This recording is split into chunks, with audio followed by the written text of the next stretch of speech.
میں نے بھی موبائل فون پکڑا تھا، لیکن جب میں نے دیکھا کہ میں اپنا بہت سارا ٹائم اس میں ویسٹ کرتا ہوں تو میں نے اپنے آپ میں سوچا کہ اگر میں اس میں ٹائم ویسٹ کروں اس سے بہتر ہے کہ میں موبائل فون چھوڑ ہی دوں. میں ڈاکٹر ہی بننا چاہتا ہوں، کیونکہ میرے کزن 2 بھی ڈاکٹر ہیں. انہوں نے بھی بتایا اس میں بہت سارا لوگوں سے انٹریکٹ کر سکتے ہیں، لوگوں کی مدد کر سکتے ہیں. ڈرگس کی طرف جانا انسان کیسے جاتا ہے، اسی کی وجہ یہ ہے کہ انسان بیکار رہتا ہے. جب انسان بیکار رہتا ہے تو اسے شیطانی خیالات آتے ہیں. تو کامیابی حاصل کرنی ہے تو پیسے کے لیے نہیں بلکہ اپنی پہچان بنانے کے لیے کرنی چاہیے. ایسے میں JEE مینز کے رزلٹ سامنے آئے، لیکن کشمیر کی بات کریں گے تو کشمیر میں ایسے بھی شاہین ہے جنہوں نے اپنا لوہا منوا لیا. آج ہم ایک ایسے شاہین سے ملنے جا رہے ہیں، کامران عاشق بابا، جن کا تعلق چیوڈارا بیروا بڑگام سے ہے. کامران عاشق بابا جو ہے یہ ڈاکٹر بننا چاہتے ہیں، لیکن JEE مینز بھی اس نے کوالیفائی کیا.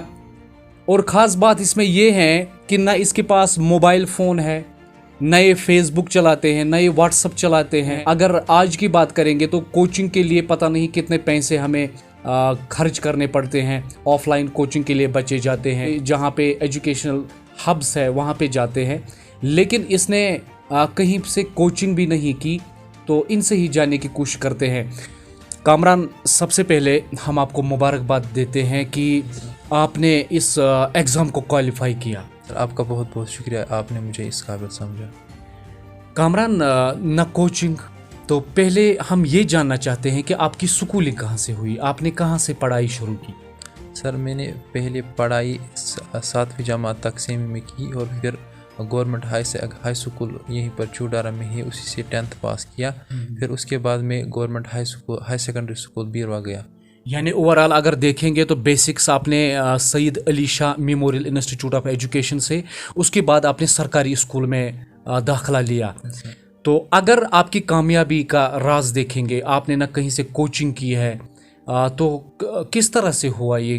کتنے گھنٹے آپ یہ کر پاتے؟ سر، اپروکسیمیٹلی ایوریج میں دن میں 10-11 گھنٹے پڑھتا تھا. کچھ دن میں 12 گھنٹے بھی پڑھ لیتا تھا، 13 گھنٹے بھی پڑھ لیتا تھا. تو ایوریج میں 10-11 گھنٹے پڑھتا تھا. اسی سے میری کامیابی حاصل ہوئی.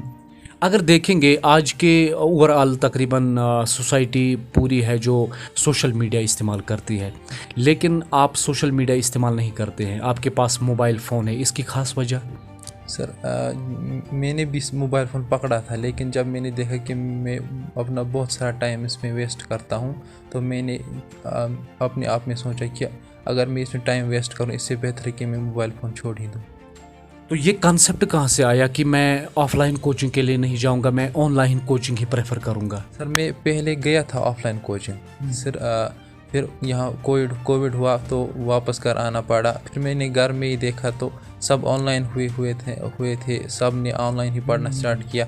میں نے بھی آن لائن پڑھنا سٹارٹ کیا. مجھے آن لائن میں ایک چیز فائدہ ملا کہ میں جب پڑھنا چاہتا تھا تو میری مرضی کے مطابق میں پڑھتا تھا. یہ کوچنگ کے حساب میں یہ نہیں تھا، کیونکہ میں ریکارڈ لیکچر دیکھتا تھا تو مجھے کوچنگ کے حساب نہیں رہنا پڑتا تھا، اور میرا بہت سارا ٹائم بھی بچتا تھا اس سے. تو پھر میں نے گھر میں ہی سٹارٹ کیا، آن لائن پڑھنا شروع کیا. اچھا، آپ کی جو جرنی ہے یہ انٹرسٹنگ ہے. یہ سمجھ میں نہیں آ رہا ہے کہ آپ کس فیلڈ میں جانا چاہتے ہیں. سر، میرا پرائمری گول تو نیٹ ہی ہے. میں ڈاکٹر ہی بننا چاہتا ہوں، کیونکہ میرے کزن 2 بھی ڈاکٹر ہیں. انہوں نے بھی بتایا اس میں بہت سارا لوگوں سے انٹریکٹ کر سکتے ہیں، لوگوں کی مدد کر سکتے ہیں، جو انجینئرنگ میں نہیں ہو سکتا. اس لیے میں ڈاکٹری میں ہی جانا چاہتا ہوں. یعنی آپ جو پروفیشن چننا چاہتے ہو وہ ڈاکٹر ہے، کیونکہ ڈاکٹر میں آپ غریبوں کی مدد کر سکتے ہیں یا سوشل سروسز کر سکتے ہیں آپ. تو پھر آپ نے JEE مینز کے لیے ایگزام کی تیاری کیوں کی؟ سر، ایگزام کی تیاری میں نے JEE مینز کے لیے نہیں کی، میں نے نیٹ کے لیے ہی کی. پھر میں JEE مینز اس لیے دینے گیا کیونکہ JEE مینز بھی NTA کنڈکٹ کرتا ہے اور نیٹ بھی NTA کنڈکٹ کرتا ہے. تو دونوں ایگزام کو ایک ہی انسٹیٹیوشن کنڈکٹ کرتا ہے. تو میں دیکھنا چاہتا تھا کہ نیٹ میں مجھے کوئی مشکل نہ آئے، اس لیے میں نے پہلے ہی کوئی ایگزام دوں تاکہ مجھے پھر آسان لگے نیٹ. یعنی ایکسپوجر حاصل کرنے کے لیے آپ نے JEE مینز کے لیے پہلے گیا؟ یس سر. چونکہ آپ کے جو والد ہیں وہ ایک گورنمنٹ ٹیچر ہے، تو کتنا سپورٹ ملا آپ کو فیملی کی طرف سے؟ فیملی کی طرف سے بہت سپورٹ ملا. فیملی نے مجھے بہت سپورٹ کیا. اگر آپ دیکھیں میرے دوست بھی تھے وہ کہتے تھے کہ ہم گھر میں پڑھتے ہیں لیکن ہمارے ماں باپ کو لگتا ہے یہ نہیں پڑھتے، گھر میں کیا پڑھ سکتے ہیں یہ، اس لیے وہ ہمیں باہر بھیجتے ہیں، سری نگر بھیجتے ہیں. لیکن میرے ماں باپ کو میں نے انہیں دلاسا دیا کہ میں پڑھ رہا ہوں، میں ایگزام کوالیفائی کروں گا، گھر میں ہی پڑھ کے کوالیفائی کروں گا. وہ بتاتے تھے تمہیں کہیں نہیں جانا، کوچنگ نہیں کرنی. میں بتاتا تھا کہ مجھے کوچنگ کی کوئی ضرورت نہیں، میں گھر پہ ہی پڑھوں گا. انہوں نے بھی بہت سپورٹ کیا اس میں. اوورآل اگر ہم دیکھیں گے، چونکہ آپ ایک اچھی فیملی سے ہیں، آپ کے جو فادر ہے وہ ایک گورنمنٹ ٹیچر ہے، لیکن ہم داد دیتے ہیں کہ جس طرح سے آپ نے محنت کی ہے وہ بھی کسی کوچنگ کے بغیر. لیکن ہمارے اراؤنڈ کچھ ایسے بچے ہیں جو پریپریشن کر رہے ہیں اسی ایگزام کے لیے، نیٹ کے لیے یا JEE مینس کے لیے پریپریشن کر رہے ہیں. آپ کی طرف سے ایک خوبصورت سجیشن کیا ہوگی کہ فوکس کیسے کرنا ہے، تیاری کیسے کرنی ہے، تو ان کے لیے کیا ایڈوائس رہے گی آپ کی؟ سر میرے لیے یہی ایڈوائس رہی کہ آپ ایک کام کیجئے کہ آپ اپنا ڈے وائز گول بنائیے. آپ دن میں یہ کام میں کروں گا تو شام تک وہ کام آپ کو کرنا ہے کسی بھی حالت میں. یہ نہیں سوچنا کہ اتنا سارا سلیبس یہ کیسے ہوگا. آپ ڈے وائز گول رکھیے، ایسے آپ کا بہت آسانی ہوگی اس سے. اس وقت سوشل ایشوز ہے جن پر ہمارا کام ہے، پبلک ڈیبیٹ کا بنیادی مقصد ہے کہ سماج میں جو برائیاں ہیں، جیسے ابھی ڈرگ ایبیوز ہے، ڈرگ ایڈکشن ہے، بچے انوالو ہو رہے ہیں زیادہ ڈرگ کی اور، تو ان کے لیے آپ کی ایک خوبصورت میسج کیا رہے گی کہ ڈرگ کیا ہے اور ڈرگ سے بھاگ کے ہم کس طرح اپنے فیوچر کو برائٹ کر سکتے ہیں؟ سر یہ ڈرگس کی طرف جانا انسان کیسے جاتا ہے، اسی کی وجہ یہ ہے کہ انسان بیکار رہتا ہے. جب انسان بیکار رہتا ہے تو اسے شیطانی خیالات آتے ہیں تو وہ ان کاروں میں جاتا ہے.